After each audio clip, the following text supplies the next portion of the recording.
GAWMiners puts mining in the cloud with Hashlet, Bitcoin becomes the official currency of Dominica, and what is Doge may never die. Today is Thursday, August 28, 2014, and the price of Bitcoin has remained steady most of the week and is currently around $505. I'm Stephen Chun, and here's what's happening this week in money and tech.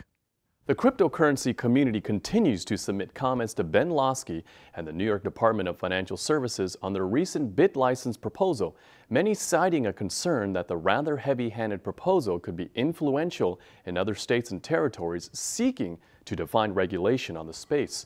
However, recently, the North Carolina Commission of Banks, the primary state regulator for banks and other financial institutions, revealed that while it is working to establish regulations, they're approaching the issues differently than the NYDFS.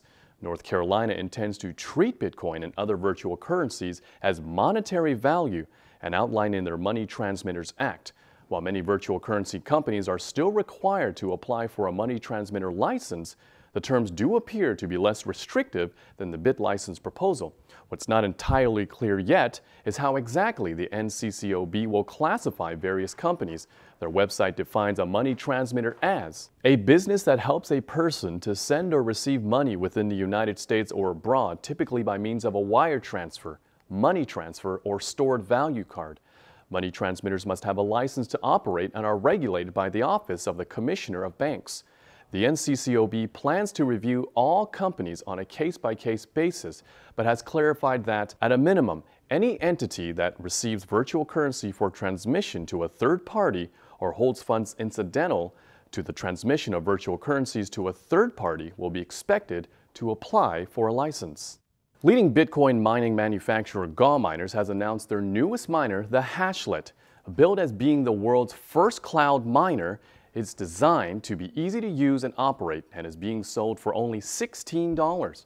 As CEO Josh Garza puts it, we've built into every Hashlet miner jaw-dropping features that you could never dream of having on previous hardware. I'm talking features like zero pool fees forever. I'm talking features like maintenance fees that actually decline over time. A Hashlet is capable of things no physical miner or virtual miner could ever be. Garza's blog post continues, Hashlet will be the only miners that will be able to mine to the new Zen pool, the most profitable pool in the world, leveraging the scale of our hashing power along with the technology Zen miners has built. We have joined together to create a pool that can deliver payouts almost twice as high as the top pools today. Dominica, an island republic in the Caribbean, will be adopting Bitcoin as its official currency. An event to mark the occasion will take place in March of 2015, in which every Dominican resident will receive a small amount of Bitcoin via text message, thus making Dominica the most highly concentrated Bitcoin community in the world. Ira Miller, CEO of Coinapult, one of the companies behind the Bitcoin transfer, states, "The objective is simply to increase Bitcoin adoption. We're going to create tens of thousands of Bitcoin users overnight." Organizers of the event will celebrate with a nationwide party with various musicians and celebrities in attendance. They will also hold raffles and host informational booths that will give those in attendance educational information regarding cryptocurrency. BitDefender Labs, a cybersecurity firm that focuses on the digital currency market, has issued a warning that a hacker group is taking advantage of the conflict between Russia and Ukraine and disguising their malware in an attempt to target Bitcoin wallets. According to the report, the hackers distribute software capable of disrupting the digital activities of Western governments fighting against Russia. The software secretly installs a malware package called Kelihos, which can steal the contents of users' Bitcoin wallets. The malware also allows hackers to distribute spam, scan data, and even spread the malware system. Bitdefender analyst Dominica states that some of the IPs might indicate the origin of servers specialized in malware distribution or other infected computers that become part of the Kelihos botnet. As most of the infected IPs are from Ukraine, this either means that computers in the country were also infected or that Ukraine itself is home to the main distribution servers. Despite improvements made in the storing of Bitcoin, malware attacks continue to threaten virtual currency. Bitcoin appears to be the subject of other hacker attacks as well, as Cannabis Road, an online marketplace dedicated to cannabis products, is now offline due to a recent hacking that saw the perpetrators make off with 200 Bitcoin, or around $1,355. The site's lead developer, who simply goes by the codename Crypto and took over the role back in February after Cannabis Road suffered a less threatening virtual attack, admits that he does not know how the funds were stolen, but he has issued an apology to all users saying, "I'm deeply sorry that I have failed you as a developer and a leader, and if I can figure out how this happened, maybe you will find it in your hearts to move past this and help us bring Cannabis Road back to life once again."